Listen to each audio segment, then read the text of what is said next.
Olá, gente. Boa tarde. Tudo bem com vocês?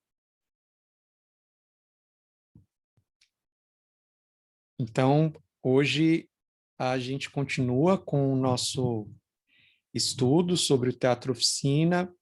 Hoje a gente vai abordar o Rei da Vela. Eu queria que a gente começasse com a apresentação do testemunho, então, de hoje. O pessoal do grupo já está por aí.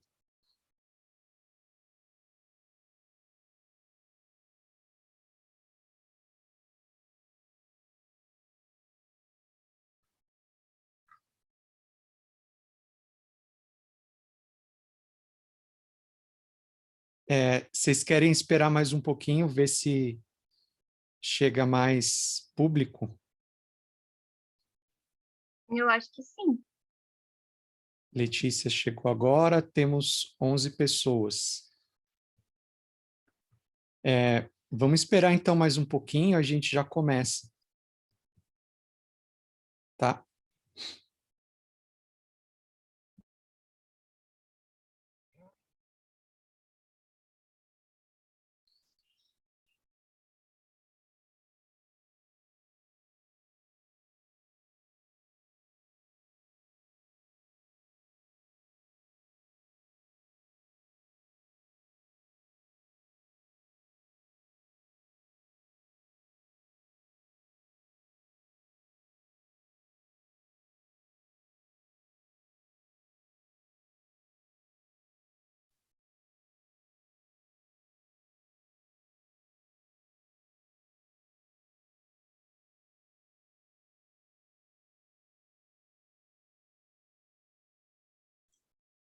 Ivan, enquanto o pessoal não começa, eu me confundi, eu achei que a gente tinha falado já tanto do Rei da Vela aula passada, que hoje achei que já tinha sido testemunho. Aí eu peguei o texto da Mariela Chauí para ler hoje, e falta uma página. Não sei se você pode verificar isso. Ah, tá, eu vou olhar sim, vou ver isso. Na página, bem no começo, assim, no arquivo é a página 3, mas da 77 pula para 80. Tá, Faltam. tá, vou ver isso sim, ver se eu pego um outro PDF ou mesmo escaneio aqui. Mas legal, deixa eu anotar aqui. É a página 3 do PDF. Isso, na sequência, seria a página 4 que está faltando, né? A página 78 e 79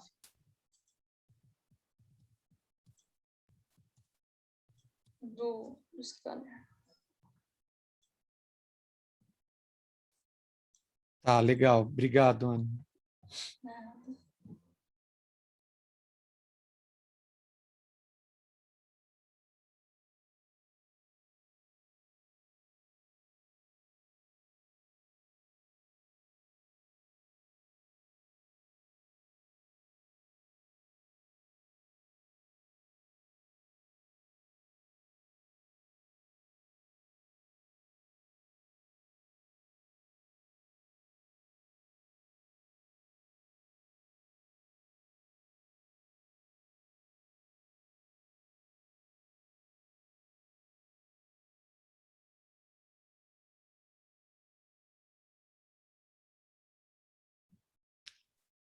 Vamos começar então? Pode ser? A gente vai apresentar um vídeo. Só a Yasmin que não pode estar na aula, né? Porque ela trabalha, eu acho. E, enfim, vou apresentar aqui. Tá.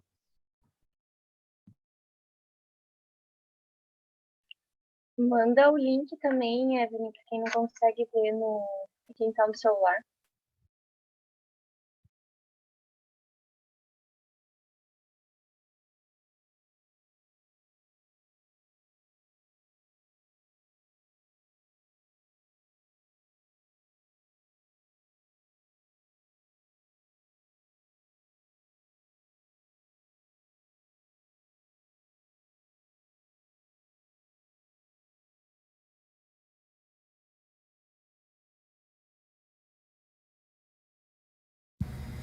Eu sou o corifeu dos devoradores relapsos, dos maus pagadores, dos desonrados da sociedade capitalista, os que têm o nome tingido para sempre pela má tinta dos protestos, os que mandam dizer que não estão em casa os oficiais de justiça, os que pedem envergonhadamente tostões para dar de comer aos filhos, os desocupados que esperam sem esperança, os aflitos que não dormem pensando nas penhoras.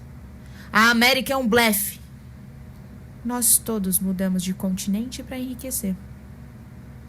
Só encontramos aqui escravidão e trabalho, sob as garras do imperialismo. Hoje, morremos de miséria e de vergonha. Somos os recrutas da pobreza, milhões de falidos transatlânticos. Para as nossas famílias, educadas na ilusão da América, só há de escolher a cadeia ou o redesbuço. E ao suicídio também. O suicídio.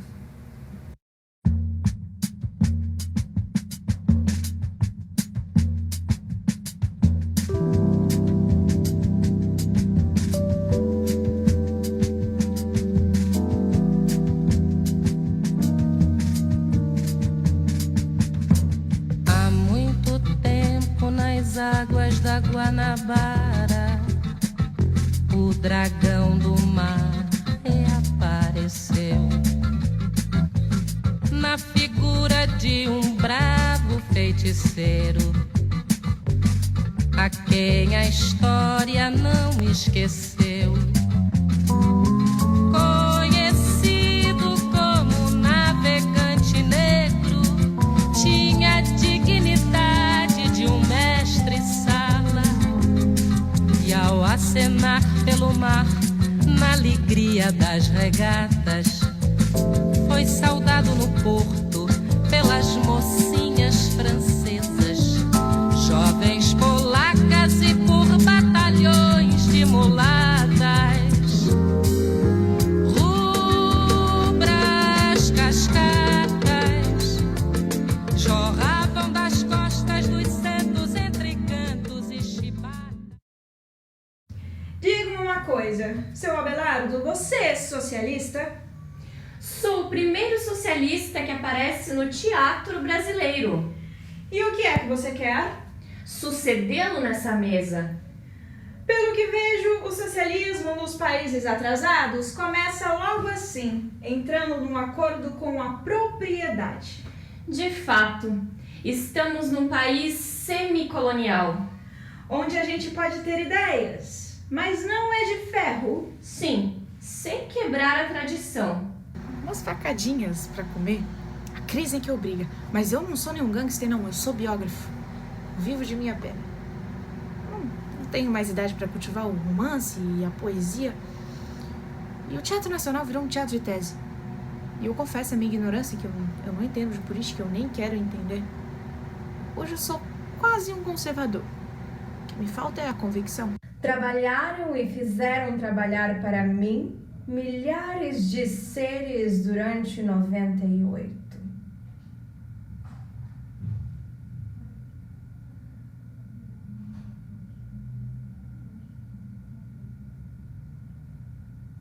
Dizem tanta coisa sobre você, Abelardo.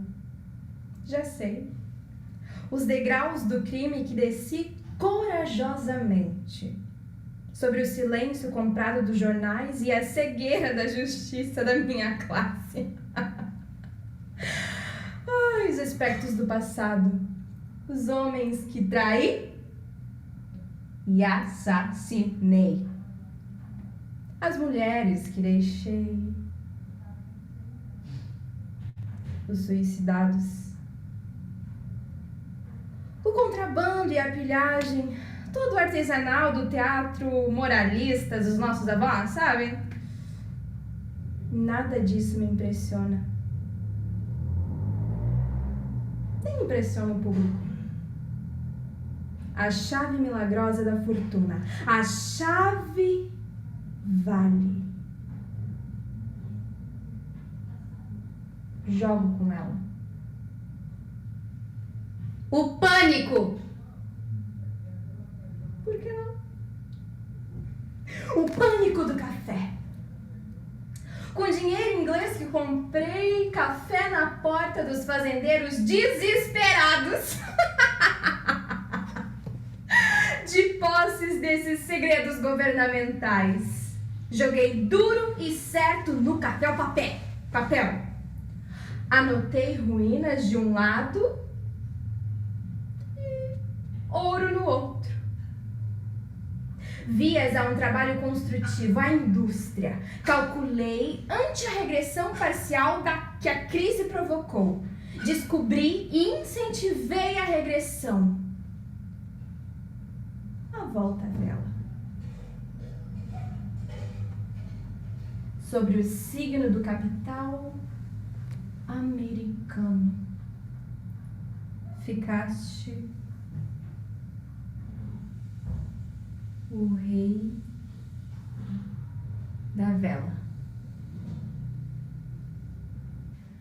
Você não vai ao banho? Estão todos prontos. Não vou. Estou com um pouco de dor de cabeça. Prefiro repousar. Leve esse americano de uma figa, minha cara. Eu estou vendo que peguei no duro, no batente, durante 10 anos, para fazer uma porções de piratas jogarem ioiô. Estás arrependido? Não te trago vantagens sociais, físicas, políticas, bancárias? Mas que, às vezes, de repente, perco a confiança. É como se o chão me faltasse. Sei que as tuas relações são boas. Amanhã teremos um jantar de congraçamento sob as estrelas do pavilhão Yankee. Até o mais degenerado dos teus irmãos me será útil. O Frutinha? Por enquanto, o outro, o Hélio, vai fundar a primeira milícia fascista rural de São Paulo. Quem vai se regalar é o tal Cristiano de Bem Saúde, o escritor, você sabe, ele vem amanhã. O tal que você chamava de sociólogo angélico ia mandar fazer um samba pra ele, o pirata jejuador. A gente, nos momentos difíceis, é obrigado a fazer concessões. Depois, o americano quer união das confissões religiosas, dos partidos. É preciso justificar perante o olhar desconfiado do povo os ócios de uma classe. Para isso, nada como uma doutrina cristã. Hein? Você já está assim? O catolicismo declara que esta vida é um simples trânsito, de modo que os que passarem mal, trabalhando para os outros, devem se resignar. Comerão no céu. E os outros? Os outros não precisam nem acreditar. Podem até adotar o ceptismo ioiô. A vida é um eterno ir e vir. Ioiô! E quando enrosca? Aí apela-se para Schopenhauer. Imediatamente adota-se a filosofia do tiro no ouvido. Deve doer, não? O mundo, então, é uma miséria. Como Deus não existe mais, só há um remédio. O salto no nirvana. Por isso é que você se aniquilou em mim. De fato, minha vida enroscou na sua, Heloísa. Num momento grave, em que é preciso lutar e vencer. Sem piedade, de uma maneira fascista mesmo. Vão melhorar o Perdigoto e o Bem Saúde. Eles têm utilidade. Você disse que isso aqui não seria possível. Tenho estudado melhor. Somos parte de um todo ameaçado. O mundo capitalista. Se os banqueiros imperialistas quiserem, você sabe. Há um momento em que a burguesia abandona sua velha máscara liberal. Declara-se cansada de carregar nos ombros os ideais de justiça da humanidade, as conquistas da civilização e outras besteiras. Organiza-se como classe policialmente. Esse momento já soou na Itália e implanta-se pouco a pouco nos países onde o proletariado é fraco ou dividido.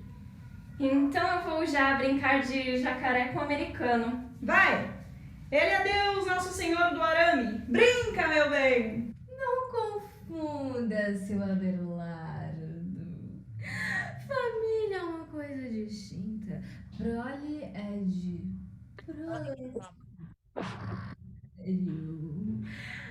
A família requer a propriedade e vice-versa.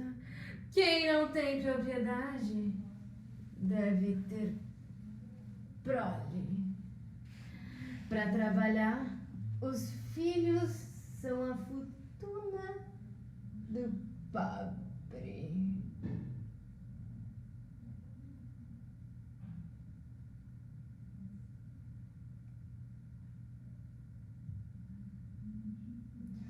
Que importa para nós, homens adiantados, que só conhecemos uma coisa fria: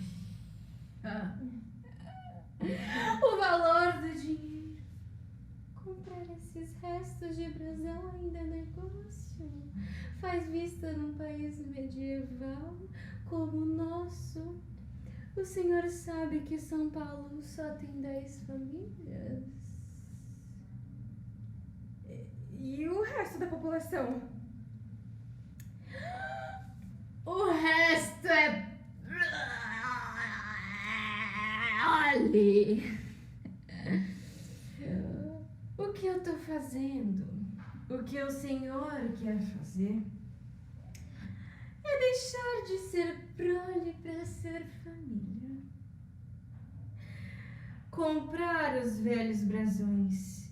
Isso até parece teatro do século XX. 19. Mas o Brasil Ainda é novo. Só se pode prosperar à custa de muita desgraça.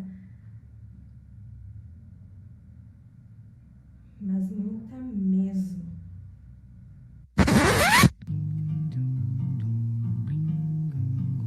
Apesar da ditadura de direita, há a relativa hegemonia cultural da esquerda entre 64 e 69. Estudantes organizados em semi-clandestinidade durante esses anos, enquanto lamentavam o seu confinamento e sua impotência, estes intelectuais de esquerda estavam estudando, falando, contando, se reunindo e, sem perceber, contribuindo para a produção e criação de material artístico. O aliado principal do imperialismo e, portanto, o principal inimigo da esquerda seriam os aspectos arcaicos da sociedade brasileira, basicamente o latifúndio, contra o qual deveria erguer-se o povo, composto por todos aqueles interessados no progresso do país. O Brasil se desenvolve a partir de uma dependência no capital externo e por um sistema colonial que se baseia em violentas formas de exploração para obter lucro. Muito lucro. Principalmente vindo dos investidores internacionais, já que a mão de obra no Brasil é tão mais barata. Isso gera o quê? A modernidade da elite brasileira. O tropicalismo pega essas formas culturais arcaicas e as rega com o modernismo mais recente da Europa. É a verdadeira alegoria do Brasil. De forma muito sutil, revela um pouco do processo histórico no nosso país. Revela essa junção de opostos irreconciliáveis de forma crítica, como também esconde a real relação de dependência entre essas oposições, através de um nacionalismo exacerbado e um discurso de glorificação ao país. O público do teatro brasileiro é um público de burgueses e classe média, e de nada adianta fazer manifestação política nas peças para essa gente. Quem nos interessa não vai ao teatro. Esse público precisa ser colocado em choque para que desperte e perceba sua insignificância. A miséria e seu cimento, o analfabetismo, não são um acidente ou resíduos, mas parte integrada do movimento rotineiro de dominação do capital. Figura de um bravo feiticeiro, a quem a história não esqueceu. Conhecido como navegante.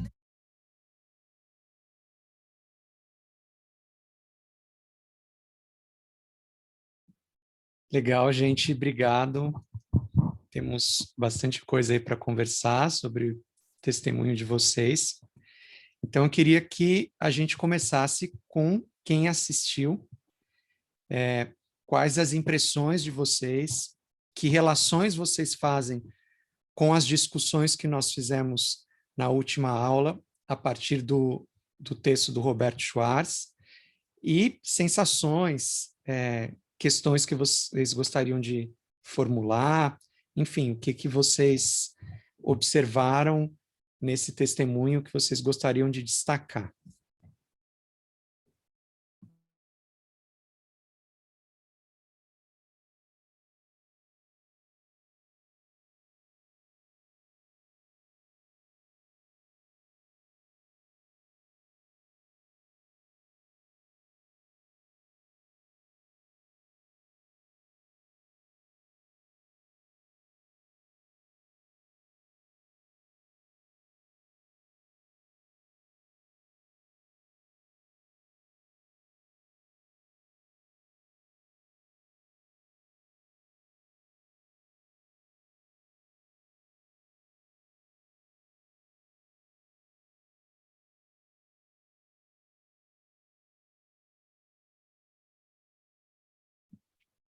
Bom, já que todo mundo em silêncio, eu vou fazer um primeiro destaque, então, de uma coisa que eu gostei muito. Me chamou a atenção como a forma do testemunho, ela expressa esses aspectos do texto final, né, que vocês recortaram e compuseram, né, dessa dialética entre atraso e modernidade, né, o quanto parece que tinha uma precariedade no cenário, né, um quarto, as roupas de vocês, esse improviso que tem muito a ver com o modernismo, né, essa aparência, né, de improviso, de improvisação, que, na verdade, está conjugada no testemunho junto com recursos digitais muito elaborados, né, de edição, de montagem, enfim. Então, o fato dessa convivência aí do provisório com o digital, do cenário que era um quarto, com os recursos de edição, né, eu acho que tudo isso que vocês falam no último momento do testemunho parece que está na própria forma como vocês escolheram, né, a leitura do texto que é no celular, né, então parece que essa combinação aí de tecnologia e de um improviso no bom sentido está convivendo, né, como se a gente tivesse opostos que vocês juntaram, né, na forma.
Eu tenho uma pergunta.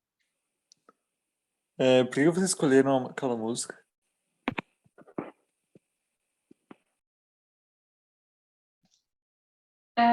Então, tem uma parte do texto, assim, o texto ele é dividido em 3 atos. E no segundo ato, ele sempre dá uma descrição antes de começar a cena, e ele deu uma descrição do Rio de Janeiro. E aí, essas palavras que dizia no texto, dizia na música também, então a gente fez essa analogia, assim. Para quem não leu o texto, né, a história básica, assim, né, do Rei da Vela, a história basicamente de 2 personagens principais, o Abelardo I e o Abelardo II, que são esses magnatas brasileiros aí da indústria da vela, e a narrativa vai um pouco contando as contradições dessa família que rege a empresa e, ao mesmo tempo, as contradições da empresa. E, no final, a empresa é meio salva da falência por meio do investimento estadunidense, né? Então, tem uma alegoria aí do imperialismo, né? Que meio compra essa fábrica e investe, né? Então, tem uma espécie de derrota da indústria brasileira em prol desse capital externo, né? E aí me chamou muita atenção também como vocês escolheram trechos do texto que são muito atuais, né? E acho que vocês destacaram um aspecto que, assim, que eu acho que talvez daí tenha vindo o interesse do Teatro Oficina em montar essa peça de maneira agressiva, né? Porque muita gente tinha lido esse texto antes do Oficina e dizia, o texto não tem nada a ver com uma montagem violenta, mas acho que vocês escolheram exatamente os principais pontos de maior violência exposta no texto, né? Eu até peguei aqui uma cena que vocês escolheram, né? Mas eu queria só destacar para a gente pensar, né? Então, olha só, o Perdigoto, né, que é um dos personagens, fala assim: ah, tenho notado lá na minha fazenda, em algumas propriedades vizinhas, um descontentamento crescente entre os colonos. Eles estão ficando incontentáveis. Aí o Abelardo I responde: naturalmente, sempre foram incontentáveis. Aí o Perdigoto: estão ficando insolentes, até desaforados. Ora, só há um remédio: é preciso castigar e meter medo. Eu tenho velhos amigos, quase todos desocupados, gente disposta, que sabe brigar. Né? E aí eles vão meio armando quase que uma milícia, né? Para reprimir esse movimento social que estava começando ali nas fazendas, de descontentamento, né? Então é quase, a gente discutiu um pouco isso lá no Teatro Brasileiro 1, né? Mas é quase que a gente tivesse uma radiografia aí desse movimento violento da elite brasileira, com essa formação de tropas particulares, né? Que hoje são as milícias, mas também são os seguranças das grandes fortunas, que também é a polícia, né? Então me chamou a atenção como vocês escolheram esses momentos que trazem essas formas de violência, né? E que são super atuais, né? A gente acabou de ver mais uma chacina em São Gonçalo, realizada pelas milícias, né? Então, assim, acho que vocês trouxeram um frescor assim para o texto, né? De como ele dialoga com questões contemporâneas. E acho que depois vocês podem até falar melhor assim por que vocês escolheram cada trecho, né? Mas me chamou a atenção essa leitura, me lembrei dessa frase, quis dividir com vocês também. Que mais, gente? Todo mundo muito pensativo, todo mundo em silêncio, mas digam aí impressões, imagens, questões, sensações, a gente vai construindo a partir disso.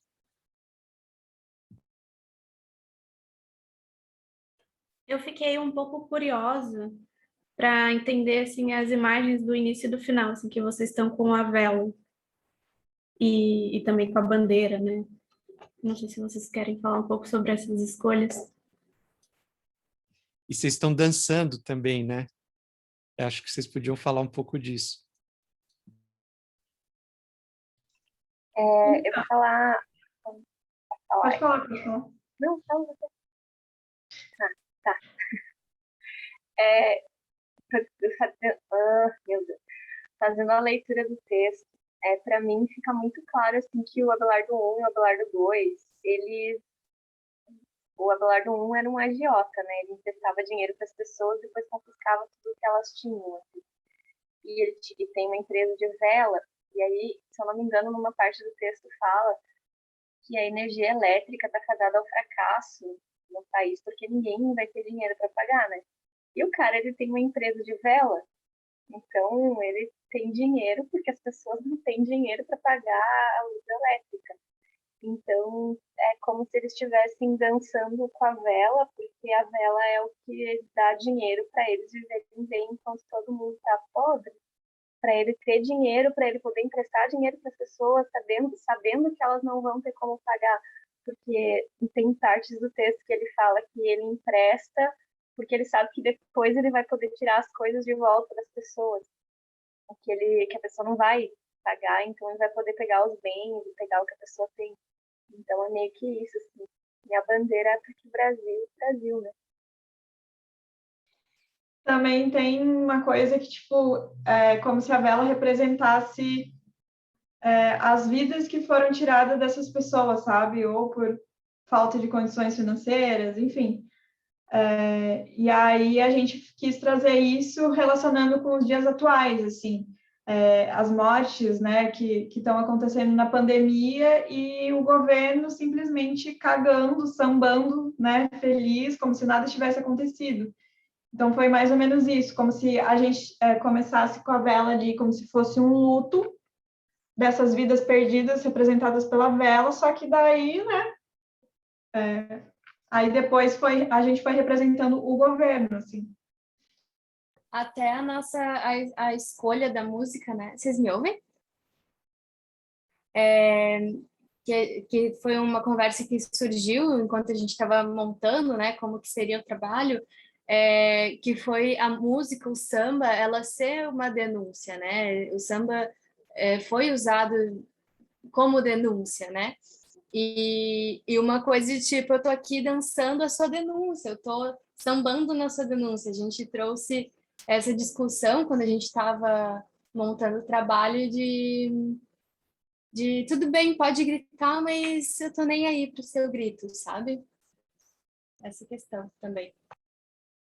E também no texto fala que muita gente se suicidava porque não conseguia pagar a dívida. E o Abelardo ainda tinha a audácia de chamar essas pessoas de covardes, de pessoas que não honram a dívida que tem, mas então ele meio que debochava dessas mortes. E olha a atualidade, né, dessa imagem da vela que vocês associam a defunto, mas também a energia elétrica, né? Porque parece profética essa frase do texto, que a energia elétrica não vai dar certo no Brasil, porque as pessoas não vão conseguir pagar. Com essa alta absurda da energia elétrica e do gás, né, a gente vê milhares e milhares de pessoas abandonando a energia elétrica e vivendo com vela e abandonando fogão, né, retomando o fogão a lenha. Então, é como se o Brasil andasse para trás em séculos, assim, né? E acho que a peça trata disso, de alguma maneira ela profetiza um pouco o que a gente está vivendo hoje, e acho que as escolhas de vocês também trazem isso, né? Esse destaque que vocês deram a essa imagem da vela, com a imagem da bandeira, da dança, né? Como são velas dos mortos pela Covid e são as velas também dos que não conseguem pagar a conta de luz, de gás, a inflação, né? Então, é como se o país vivesse num eterno círculo, né? Que retorna. E as questões lá da peça do Oswald retornam e a gente não consegue muito sair do lugar, né? Vocês querem falar um pouquinho como foi o processo de criação de vocês, como que vocês fizeram essas escolhas, tanto de encenação quanto as escolhas das cenas da peça? E também queria ouvir um pouquinho de vocês, o que vocês acharam do texto, como que foi a leitura do texto para vocês, o que vocês pensaram também sobre o texto? Boa tarde. Eu acho que tem uma coisa que tu falou, Ivan, que é a atualidade do texto, assim, é muito isso, é muito esse ciclo e é muito nítido, assim, o quanto as questões descritas no texto pelo Oswald são muito atuais. Eu assisti também uma montagem, eu não sei se foi do Oficina, mas que tem disponível no YouTube, e que ficava muito claro, assim, até algumas referências dessa montagem, acho que é de 2000, e tem umas referências que eu fico, porra, nossa, parece muito, muito agora, sabe? E a gente partiu acho que dos impulsos da criação foi basicamente essa, assim, o que esse texto conversa com a atualidade, o que a gente vê refletido nos dias atuais, e aí a gente deu uma lida também naquele outro texto que tu passou, que eu esqueci agora qual é o nome do autor, e do nome do texto, e trazia muito um pouco da ditadura também, aí a gente foi conversando, assim, sobre essas analogias e os símbolos, assim, como a vela, e como essas ideias conversariam, assim, não sei se numa estética, mas no todo, assim, do trabalho.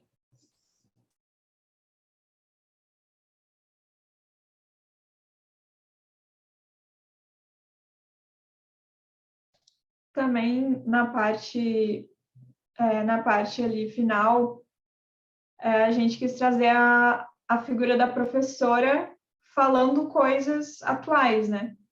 E aí, de fundo, a gente botou, não sei se vocês chegaram a ouvir, mas de fundo a gente botou Garota de Ipanema em inglês, para dar essa oposição, sabe?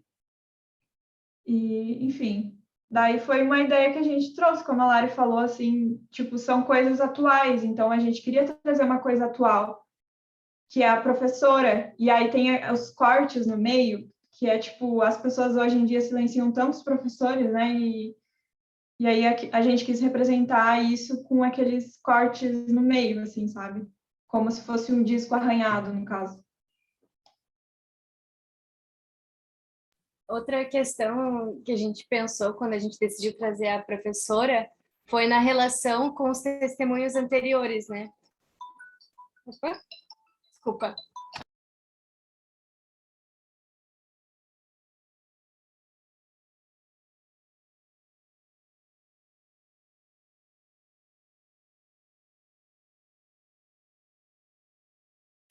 Aí hoje teve que atender um telefone, aí eu vou falar o que ela ia falar. Mas a Isabelle agora é da galera. Não sei se vocês perceberam. Mas essa relação com... Caralho, esqueci o que ela estava falando. Mas... Enfim, esqueci, gente. Podia falar meada.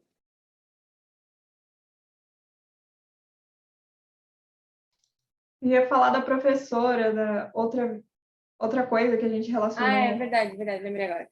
Que teve nos testemunhos anteriores, né? Algumas. Acho que teve o João que mostrou uma videoaula, e em outros trabalhos sempre teve alguém que falava, né? Alguma coisa assim, tipo, nesse formato assim, né? De uma pessoa que sabe mais sobre o assunto falando sobre aquilo. Então a gente fez essa relação e achou interessante também trazer isso, né? Dos experimentos anteriores, tipo, foi a nossa forma de trazer para o nosso trabalho, assim.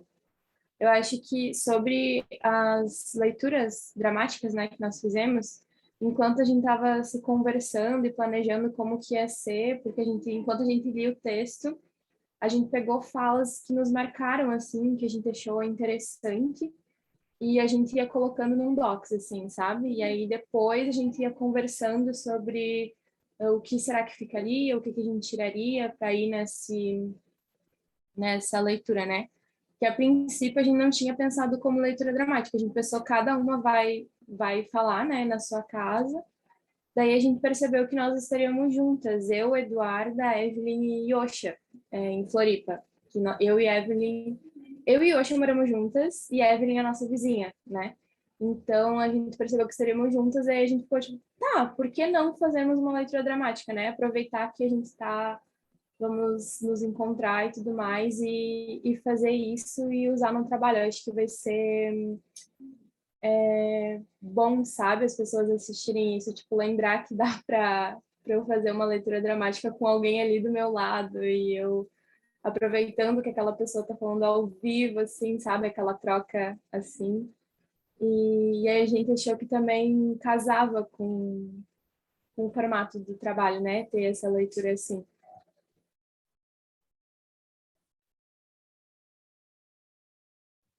Sim, é muito impactante ver duas pessoas em cena, uma ao lado da outra, depois de 2 anos, né?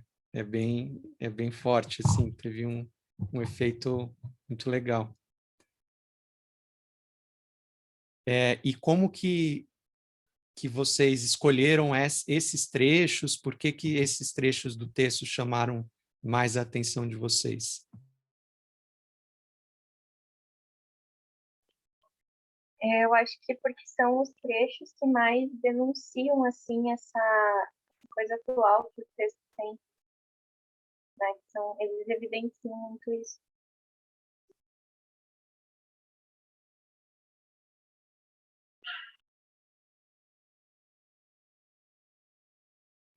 Mas eu tenho uma dúvida sobre o texto, aproveitando. Eu não sei se fui eu que não entendi direito. Lá no final, quando acontece aquele assalto, eu não consegui entender se é o Abelardo 2 que assalta o local do Abelardo 1 ou é outra pessoa. Ou eu não entendi direito. Eu tenho essa dúvida ainda sobre o final do texto. fica meio ambíguo, assim, acho que dá para interpretar as duas coisas, mas eu entendo que foi o Abelardo II, né? Que é como se a nova geração, né, empresarial brasileira, dependente ainda mais do capital externo e das finanças, estivesse literalmente roubando a geração antiga, sabe? Então, acho que o Rei da Vela ele tenta traçar um pouco esses movimentos do capitalismo brasileiro, né? Então, como aqueles interesses que eram agrários, arcaicos, eles começam a se aliar aos interesses dos Estados Unidos, que naquela época representava o maior avanço possível no capitalismo, né? Então, eu acho que representa um pouco isso, a queda dessa geração anterior, sabe? E uma ascensão dessas milícias que estão ligadas ao fascismo, mas também ao imperialismo dos Estados Unidos. Então, tem as duas coisas muito misturadas, assim, né? Então, assim, obrigado, gente. Acho que foi muito legal ver vocês em cena, ver as escolhas que vocês fizeram. Acho que vocês trazem esse elemento da atualidade do texto, que é muito importante para a gente continuar compreendendo um pouco a proposta do Teatro Oficina. E na semana passada a gente tinha falado da ideia de um teatro da agressão. Lembram-se que a proposta do Teatro Oficina nos anos 60 e 70 estava muito ligada a isso que o Anatol Rosenfeld, né, que é um crítico de teatro do período, chamou de teatro da agressão, né? O Oficina nunca se colocou nessa vertente, mas sempre havia essa preocupação nas peças durante os anos 60 e 70 de confrontar o público. E esse procedimento de agressão do público, ele faz parte de todo um movimento dos anos 60 que tem a ver com a ascensão da performance, com a quebra da quarta parede, com a ideia de que o público precisa ter uma experiência ativa em relação ao espetáculo e não mais uma experiência passiva. Isso fez parte também do movimento tropicalista. Então, para a gente entrar nessa discussão e aí fechar um pouco esse tema, né, eu queria mostrar para vocês um vídeo do Caetano Veloso. Talvez vocês já tenham visto em algum momento, mas é um vídeo desta época. E aí eu queria pedir que vocês fizessem o seguinte exercício, que vocês ouvissem atentamente, né, o que está sendo cantado e o que está sendo dito, e que vocês anotassem imagens que venham à cabeça de vocês enquanto vocês estão ouvindo, né? Então, imagens, palavras, tudo o que chamar a atenção de vocês, queria que vocês anotassem para que a gente conversasse sobre isso daqui a pouco. Então, vamos lá, deixa eu compartilhar aqui com vocês.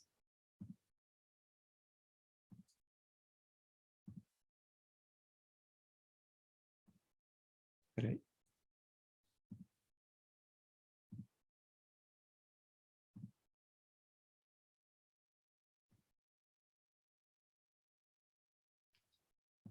Estão vendo aí? Tudo bem?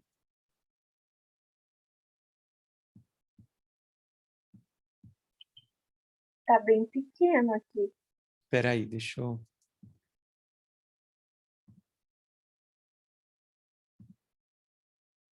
E agora, melhorou? Agora sim. Então, vou começar aqui. Anotem tudo o que vier na cabeça de vocês aí, de imagem, de palavras. Vamos lá.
Linda Virgem diz que não, e o anúncio da televisão, e estava escrito no portão, e o maestro ergueu o dedo, e além da porta ao porteiro sim, e eu digo não, e eu digo não ao não, e eu digo proibido, proibir, é proibido, proibir, é proibido, proibir, é proibido, proibir.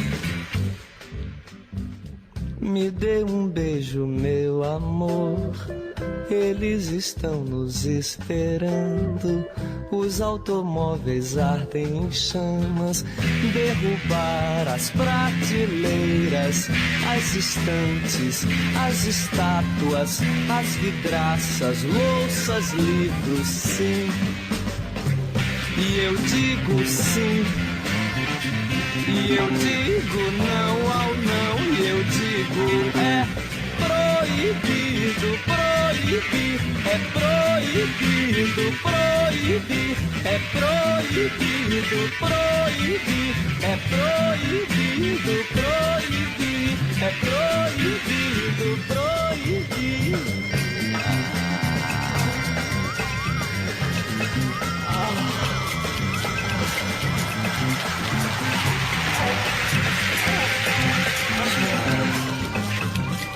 Caí no areal e na hora adversa que Deus concede aos seus, para o intervalo em que esteja a alma imersa em sonhos que são Deus. Que importa o areal, a morte e a desventura, se com Deus me guardei. É o que me sonhei que eterno dura, é esse que regressarei.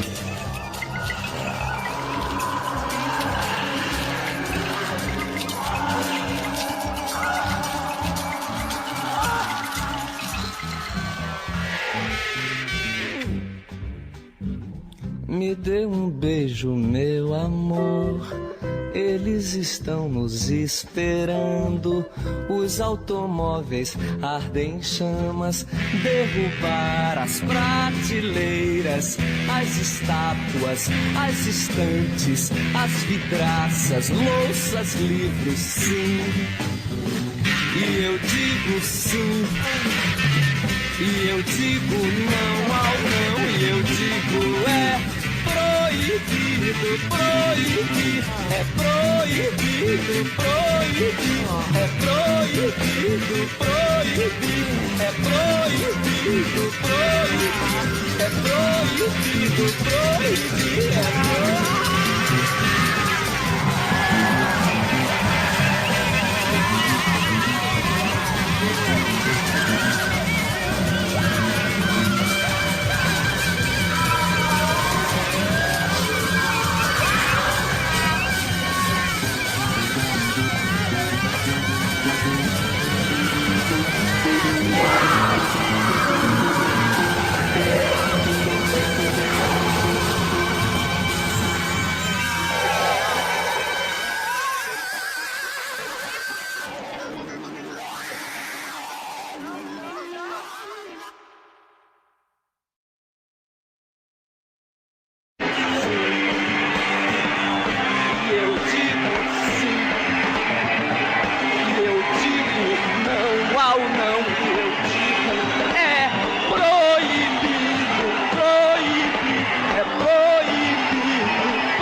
juventude que diz que quer tomar o poder, vocês têm coragem de aplaudir este ano uma música, um tipo de música que vocês não teriam coragem de aplaudir no ano passado?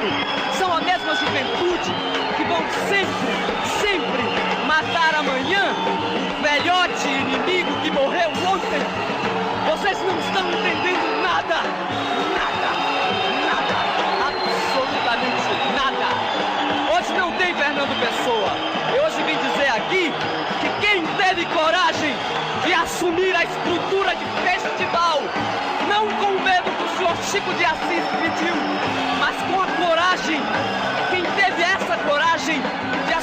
essa estrutura e fazê-la explodir foi Gilberto Gil. E fui eu, não foi ninguém. Foi Gilberto Gil e fui eu. Vocês estão por fora. Vocês não vão vencer. Mas que juventude é essa? Que juventude é essa?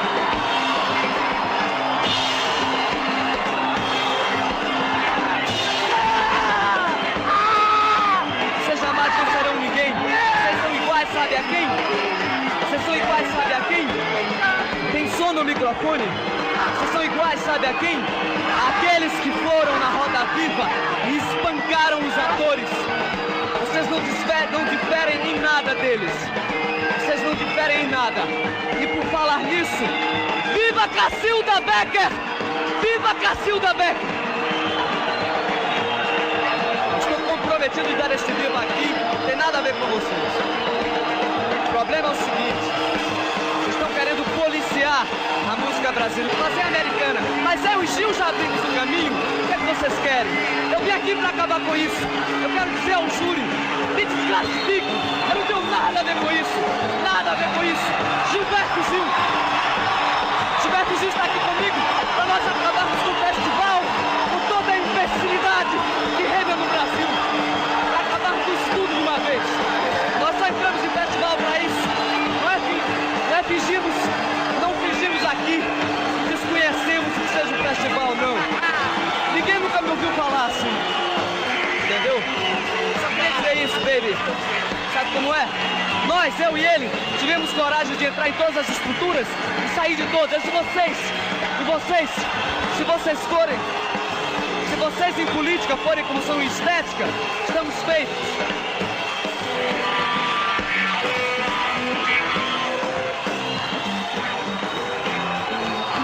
Me desclassifiquem junto com o Gil, junto com ele, tá entendendo?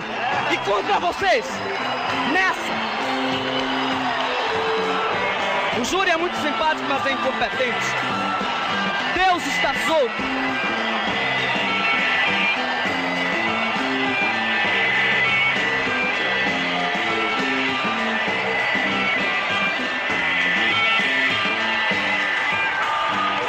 Me dê um beijo, meu amor. Eles estão nos esperando. Os automóveis ardem chamas. Derrubar as prateleiras, as estantes, as estátuas, as vidraças, louças, livros, sim! E eu digo sim! E eu digo não ao não! E eu digo proibido, proibir, fora do tom, sem melodia, como é, júri? Não acertaram, qualificaram a melodia de Gilberto Gil, ficaram por fora. Gil fundiu a cuca de vocês, hein? É assim que eu quero ver. Chega!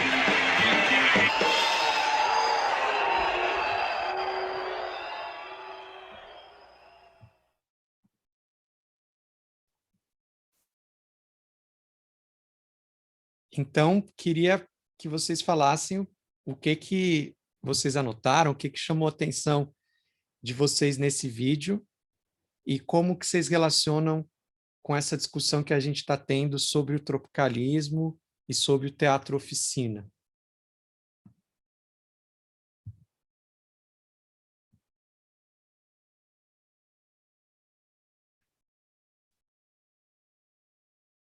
Era o público vaiando, né? O contexto é o seguinte, em 68, 69, era muito forte o Festival da Canção, que era organizado na TV Record, e os principais compositores e compositoras da MPB da época participavam escrevendo canções, né?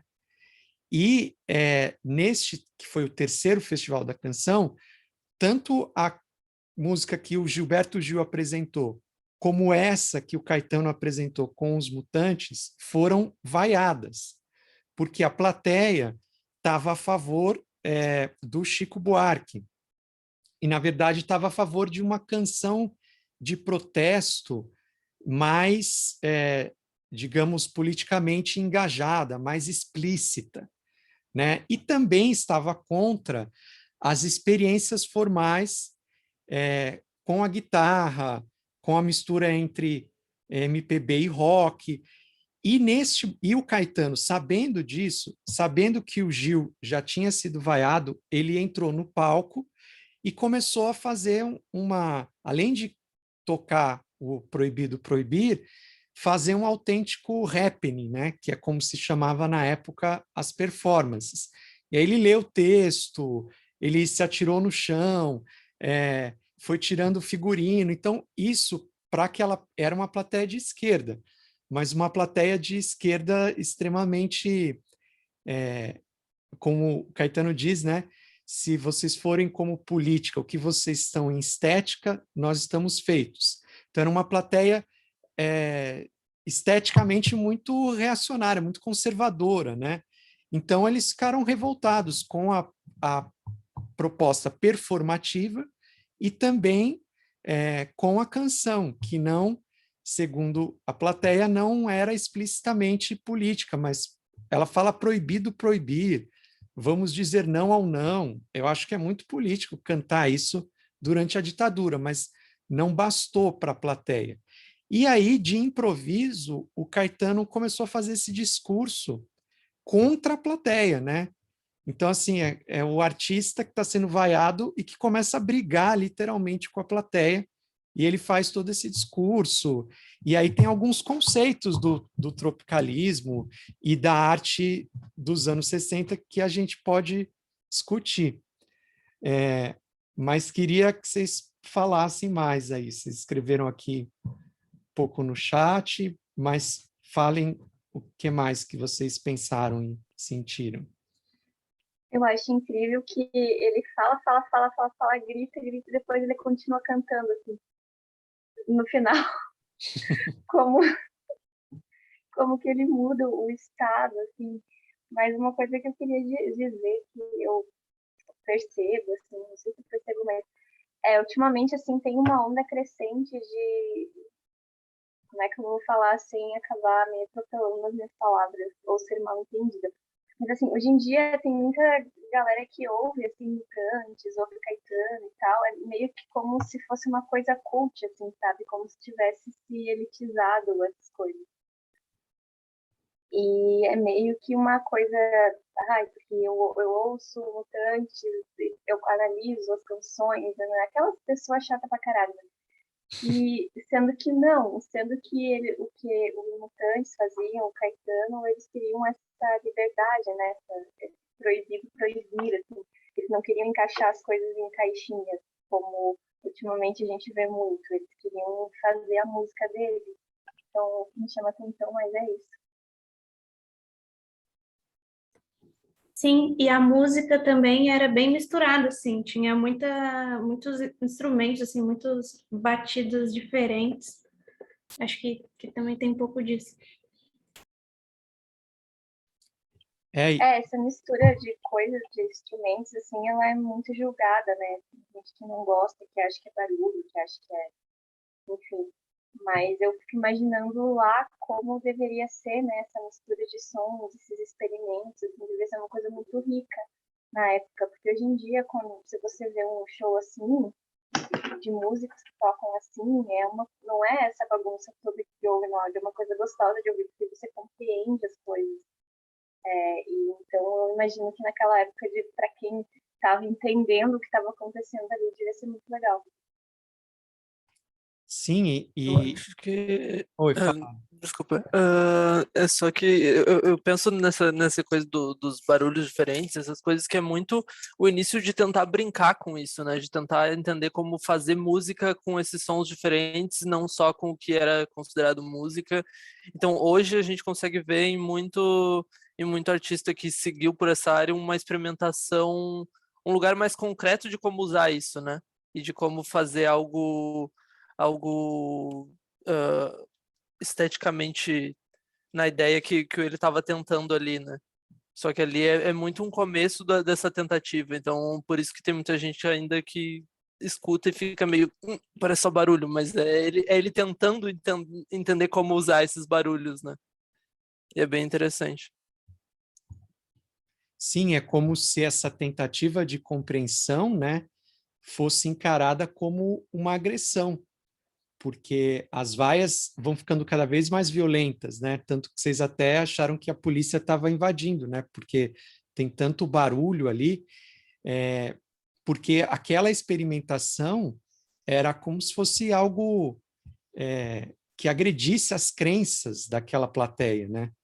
E mais do que isso, vocês viram que ali no discurso ele fala: eu e o Gil entramos no festival para explodir essa estrutura por dentro, né?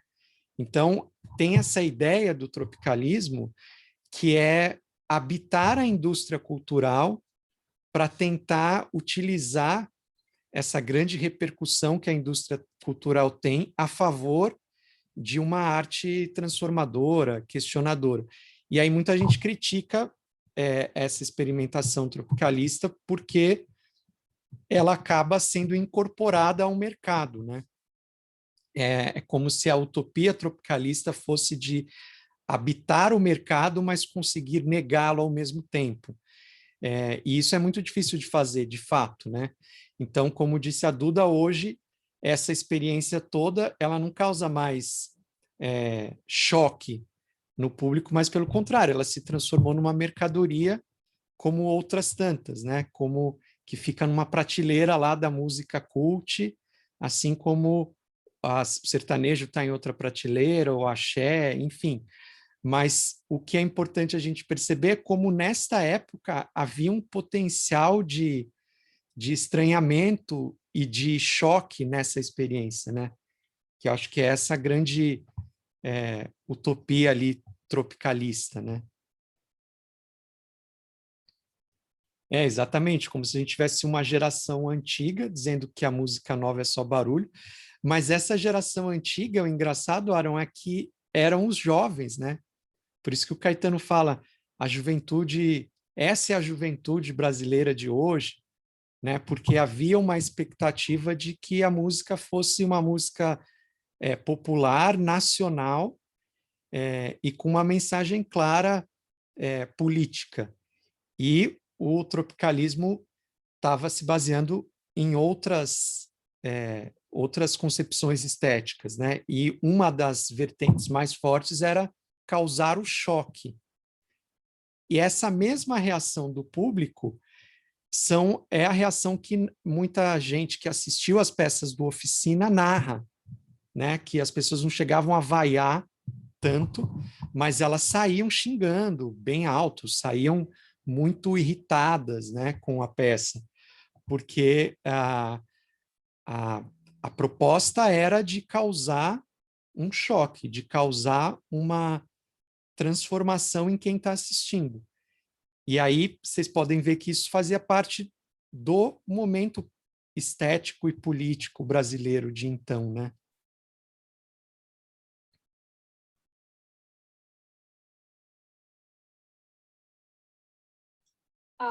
Eu vendo, fui anotando umas coisas também com vocês falando, também anotei outras também que já foi minha cabeça, assim. A década de 60 também é a década do Woodstock, né? É uma culminância cultural muito grande de contravenção estética. E, tipo, o show do Santana no Woodstock é uma experiência muito louca. Você pega ali um vídeo que eu tive que pegar esse ano para fazer uma edição para uma amiga. As pessoas estão num estado de euforia e é uma guitarra distorcendo a todo momento, é uma experiência e, ao mesmo tempo, é comercial, mas o que não é também comercial, por que o Chico também não seria comercial, né? Porque o Chico ainda é do comércio da burguesia. Eu gosto de algumas músicas, eu gosto do Chico, né? Mas assim, ainda é de uma música de certo nível de refinamento para agradar o público carioca, refinadinho, que vai ficar ali no barzinho tomando seus drinkzinhos, né? E aí vem essa música baiana, que é inventiva, e aí a crítica a ela, que ela é comercial, pelo amor de Deus, quem tá ali não tá ali, com certeza não tá pagando para ficar ali sofrendo numa guitarra distorcida, mas sim uma experiência que vai levar essa compreensão estética, né? e justamente muito mais progressista, e já me lembro de outras músicas como Jethro Tull também tem a mesma pegada, o punk estava nessa mesma pegada, e eram músicas agressivas, justamente porque eram músicas que tinham esse tom de agressividade para conformidades sexuais, né? Ele fala do beijo, da mãe, a mãe da virgem, então havia também um debate da sexualidade também que fazia parte das opressões da época, né? Os textos que eram censurados, eles não eram só censurados politicamente, qualquer menção a sexo, a amor, as contravenções também eram criticadas nesse espaço, assim, qualquer coisa, né? A própria a censura à música do Raul Seixas lá, que eu sou a mosca na sua sopa, a censura é mau gosto. Tipo, a crítica do censor era mau gosto, a música de mau gosto. E justamente porque estava ali para incomodar mesmo, né? Era o tipo de música que aparecia para incomodar. O Arrigo Barnabé, que foi... O pessoal me convidou para o show do Arrigo Barnabé no Psicodália, assim, ouve a música dele. Eu coloquei uma música no YouTube, os vídeos no YouTube, assim, gente, que coisa chata isso daqui. Aí eu fui assistir o show ao vivo do cara, assim, gente, né? Outra experiência, pelo amor de Deus. Ele faz uma alta performance ao vivo lá no maravilhoso o show dele. E como ele também, como ele fica fleumático, né? Eu coloquei essa palavra assim, fleumático, librado, assim, é o supra-sumo da performance, que o cara fica lá, vocês são burros, né? O Caetano indignado com a burrice, com a experiência da galera, né? Mas eu tenho certeza que também ele vai para outros espaços e dialoga com o público da mesma maneira. No sentido comercial, outra pessoa que fez isso em show, assim, de brigar com gente em show, é o próprio Renato Russo. Porque o pessoal queria as músicas comercial dele. E aí ele vai num show e não toca o melô comercial, ele fica putaço das músicas e fica olhando o relógio para acabar o show e ir embora. Então, ok, vou aqui cumprir meu horário, bater o ponto e cantar a música que vocês querem e vou embora. Né? O conflito do artista com o que o público quer e com o contexto que ele quer refletir, que fazer com o público repetir. O público quer absorver isso, e ao mesmo tempo ele precisa se adequar ao que esse tipo de crítica vai se... eu acho que já... eu acho que é isso. Eu perdi na minha crítica também. Enfim. Não, ficou bem definido, Ana.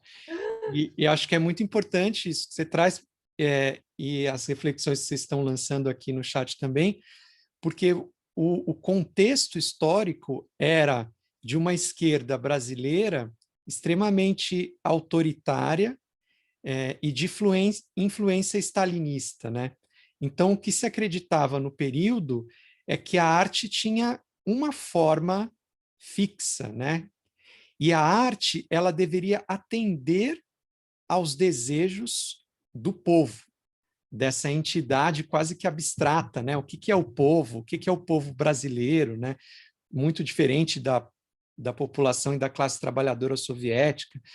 E eu acho que o que as vanguardas, o tropicalismo de alguma maneira, mas o que o teatro oficina, depois todo o teatro de grupo dos anos 70, a reflexão que era assim, será que a arte deve atender aos desejos ou ela deve produzir desejo?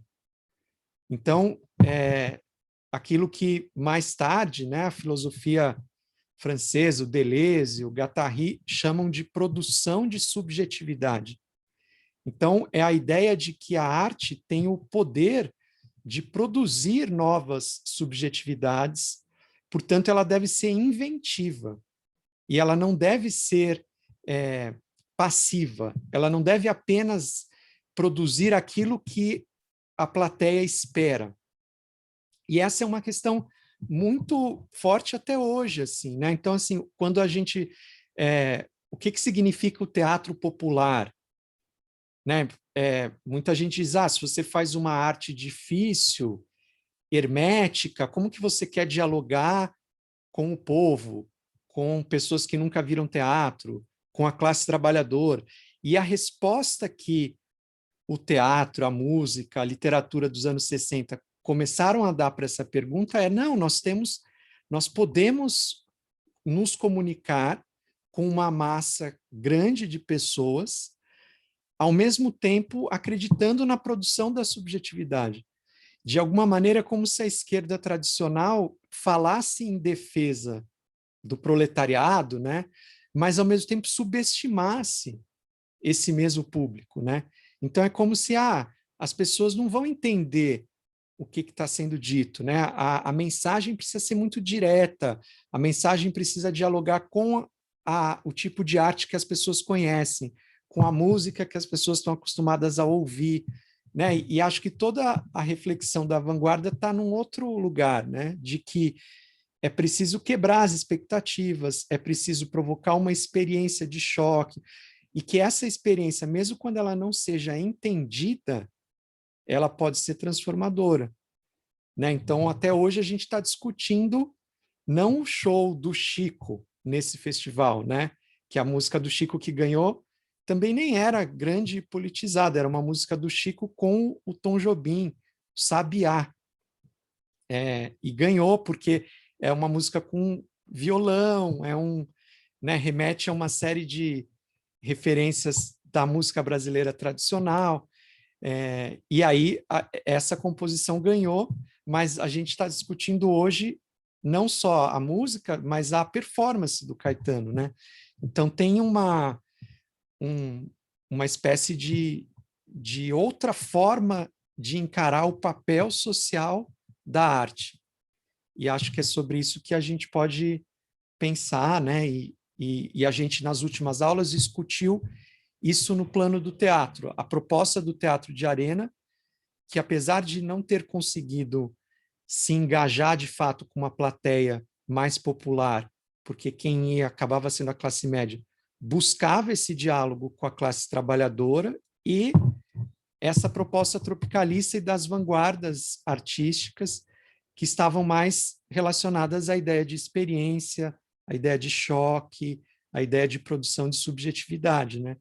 Então, acho que são abordagens diferentes, mas que, de alguma maneira, elas ainda estão presentes nas nossas discussões sobre arte e sobre teatro até hoje, né?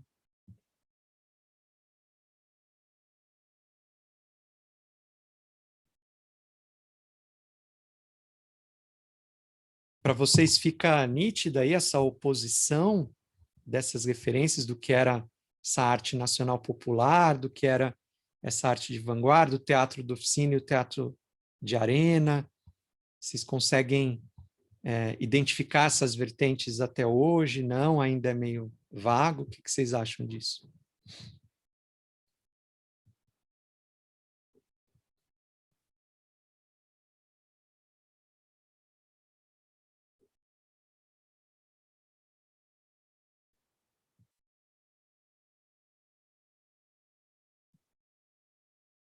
Estava pensando aqui, Ivan, o que você disse?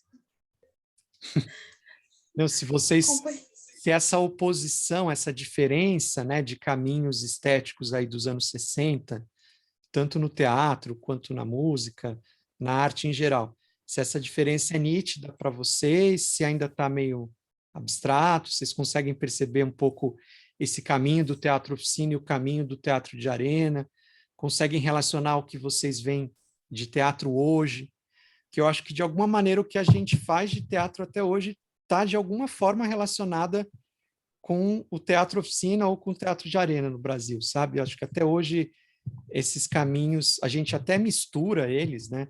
Mas eles estão presentes no que a gente faz de teatro até hoje, né? Não sei se vocês conseguem ver isso também, não?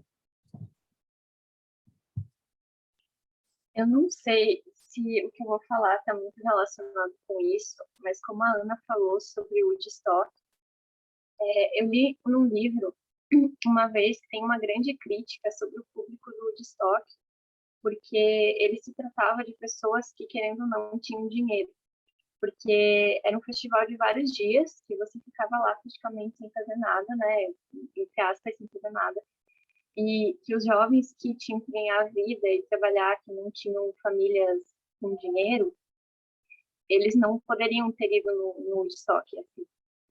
E também que as pessoas nessa época hippie, assim, as pessoas que passavam mal, eram encontradas na rua, usando LSD, enfim, todas elas que tinham dinheiro, elas eram atendidas nos melhores hospitais e tudo mais. Então, para elas, aquela coisa de ficar na rua era uma experiência.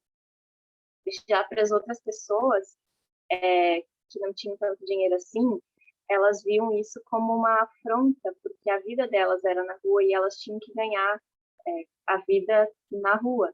Então elas não viam com bons olhos isso. E daí meio que surge o movimento punk disso. E aí tem essas músicas mais agressivas, que muita gente acha que é barulho, mas é uma crítica muito severa a tudo aquilo que está acontecendo, toda aquela inquietação. E eles criticavam muito essa cultura hippie por isso, assim, porque é muito fácil você estar lá sendo paz e amor, sendo que outra pessoa tem que estar na rua batalhando para poder comer, assim, toda aquela injustiça, acho que era nos Estados Unidos nessa época que a crise econômica era muito grande, né?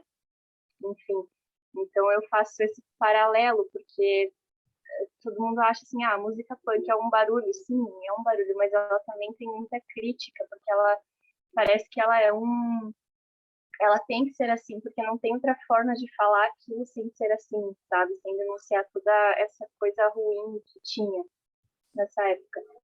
Então, claro que não criticando o Woodstock, né? Mas só fazendo esse paralelo, assim, sobre as experiências relacionando com as classes sociais, né? E a gente pode pensar isso no teatro também, né? Que quem vai no teatro é quem tem dinheiro sobrando para isso, né? Então, como é que a gente quebra essa produção circular, né? Esse que é o grande limite do que a gente faz como artista, e a gente precisa sempre pensar, né? Que a crítica, essa mesma crítica que você faz, Duda, se fazia ao teatro de arena, que eles estavam falando sobre a classe trabalhadora, mas não tinha classe trabalhadora na plateia, só classe média. E se faz também sobre a própria esquerda política nos anos 60 e 70, que nunca conseguiu atingir de fato a classe trabalhadora, seja da cidade, seja do campo, né? E o movimento estudantil era muito mais forte, que era formado essencialmente por pessoas de classe média. Então, esse conflito está colocado mesmo em todas as áreas, né? É uma contradição mesmo. Fala, Ana. Mais coisa me passou pela cabeça, eu devia ter anotado. O Woodstock surge, voltando um pouquinho, mas também vou avançar no que você passou, tá, Ivan? Agora, o Woodstock ele surge no momento de confronto contra a Guerra do Vietnã. E, assim, além da gente ter as inovações estéticas, a gente tem as questões políticas rolando no Brasil e na América Latina, né? E debater o que tinha realmente apelo popular era realmente pertinente, né? E hoje eu ainda estou listando na minha cabeça, assim, tá, além do Oficina, o que mais? Que grupos vai ter essa atuação? Porque até onde eu saiba, a Oficina também ocupa ali o Bexiga e abre para a comunidade do Bexiga, né?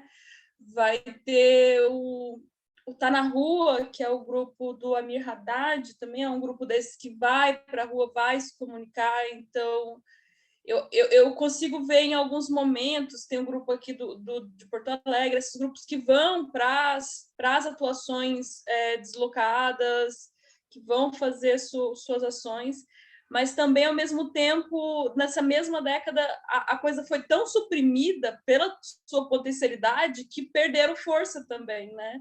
Então, eu acredito realmente que a própria década de 60 produziu toda essa reflexão estética nesse sentido, desse momento de confrontação, esse momento político, esse conceito, e ao mesmo tempo essas mesmas condições também achataram né, as condições de trabalho da potência da arte, do teatro, da música,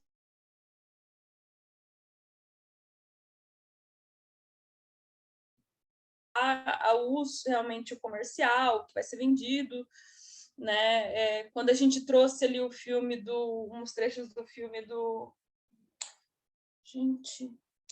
O Cabra Marcado para Morrer, do Coutinho, né? Ele também vai ser o cinema também é solapado, e o Coutinho tem um curta-metragem também, que quando eu assisti juntos, é com o Bussunda ainda, fazendo novinho, atuando, assim.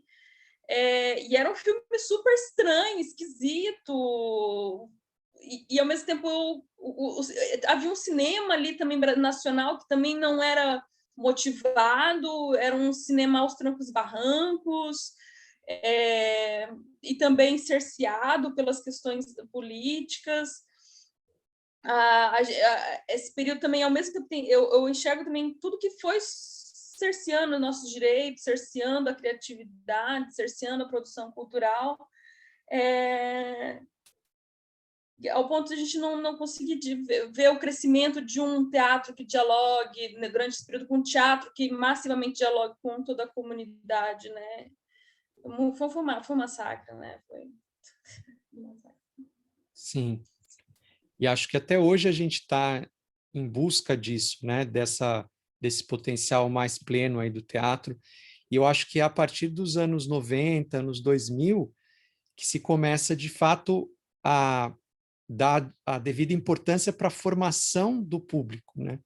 Porque não adianta, esse impasse, ele é insolúvel, né? Se a gente precisa de público, mas o público não está acostumado a ver teatro, então a gente vai fazer um teatro que o público está acostumado, mas isso é só a televisão. E aí você fica num impasse.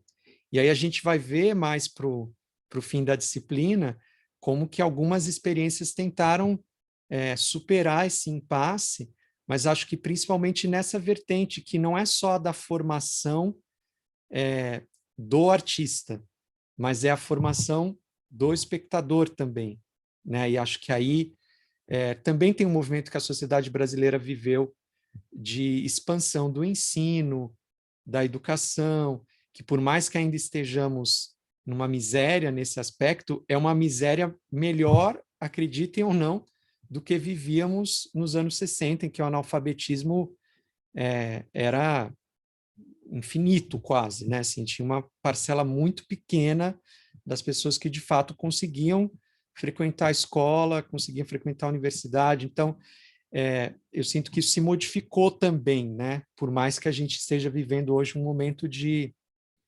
crise, de recuo, de várias dessas conquistas, mas esta luta que começa lá nos anos 60 vai gerar depois os projetos de teatro gratuito, de formação de público, de formação de artistas. Isso não existia. Hoje a gente tem muitos grupos de teatro que fazem oficinas, escolas de teatro que são gratuitas. Nada disso existia, né? Tinha uma escola grande em São Paulo, que era a EAD, uma no Rio, que era o Tablado, e só. As outras escolas pelo Brasil eram sempre... começavam e fechavam. Você não tinha uma ideia de formação pedagógica em teatro, né? As faculdades de licenciatura são super recentes. Então, todo esse movimento fez com que a gente avançasse nesse aspecto, né? De conseguir um diálogo maior com o público, mas ainda estamos muito distantes, né? De ter, de fato, um público constituído no Brasil, né? Para assistir espetáculos, enfim. Acho que a gente vai discutir mais sobre isso daqui para frente. Gente, eu queria, antes de encerrarmos, conversar com vocês o seguinte: na semana que vem, eu estou com uma questão, porque a minha mãe, que mora em São Paulo, vai vir aqui para Florianópolis, porque ela está fazendo um tratamento lá em São Paulo, e é um tratamento que está sendo meio agressivo, assim, e a gente descobriu uma médica aqui em Floripa que parece ter uma visão mais humanista, mais natural, assim, para o tratamento, que a gente acha que pode ser melhor para a saúde dela. Mas eu só consegui a consulta na quarta à tarde. Então, assim, eu vou ter que acompanhar minha mãe e aí não poderei dar a aula síncrona para vocês. Então, o que eu imaginei? Eu pensei em gravar uma videoaula e aí colocar no YouTube, avisar vocês ali pelo WhatsApp. Vocês assistiriam a videoaula na semana que vem Na outra semana, a gente teria o testemunho digital e aí iríamos conversar também sobre questões que vocês tenham a respeito tanto da videoaula quanto do testemunho digital. É uma semana importante, é uma pena, porque eu queria muito ter essa conversa com vocês, porque a peça que a gente vai discutir da Consuelo de Castro, primeiro, é uma peça de uma dessas primeiras dramaturgas brasileiras que se constituíram profissionalmente, né, como mulheres escritoras para teatro, e principalmente é uma peça que fala sobre o movimento estudantil. Por isso que o texto da semana que vem é um texto da filósofa Marilena Chaui, que reflete sobre as condições da universidade pública. E o texto foi escrito nos anos 80 e tem uma atualidade impressionante, né? Todas as contradições que a gente vive na universidade pública até hoje, elas estão ali esboçadas com uma profundidade muito grande, assim, né? Então, eu queria muito conversar sobre isso com vocês. Então, o que eu imaginei é isso, que a gente teria videoaula na semana que vem, aí vocês podem assistir quando vocês quiserem. Eu vou ver se eu mando até segunda-feira, para vocês terem aí a semana para assistir no horário que vocês quiserem. Qualquer pergunta, contribuição, vocês podem me escrever por WhatsApp, e-mail. E na outra semana, a gente vai ter o testemunho a partir da peça da Consuelo de Castro, que trata do movimento estudantil nos anos 60. E aí o que eu queria conversar com vocês é em que medida a universidade pública ainda vive as contradições lá dos anos 60. Né? Vocês vão ver que a peça consegue trazer algumas questões estruturais aí do movimento estudantil e da universidade. E o texto da Marilena também. Então, assim, tudo bem, vocês teriam esse texto da Marilena e o vídeo, na outra semana, Consuelo e testemunho. Aí a gente se vê aqui e conversa sobre tanto o testemunho quanto sobre o texto e as questões do movimento estudantil. Pode ser? Tudo bem? Então, eu vou mandar para vocês a videoaula, o texto, eu vou olhar essa página que está faltando, já atualizo lá, e qualquer questão, vocês me escrevam. Mas então a gente se vê ao vivo daqui 15 dias, por vídeo já na semana que vem. Tá bom?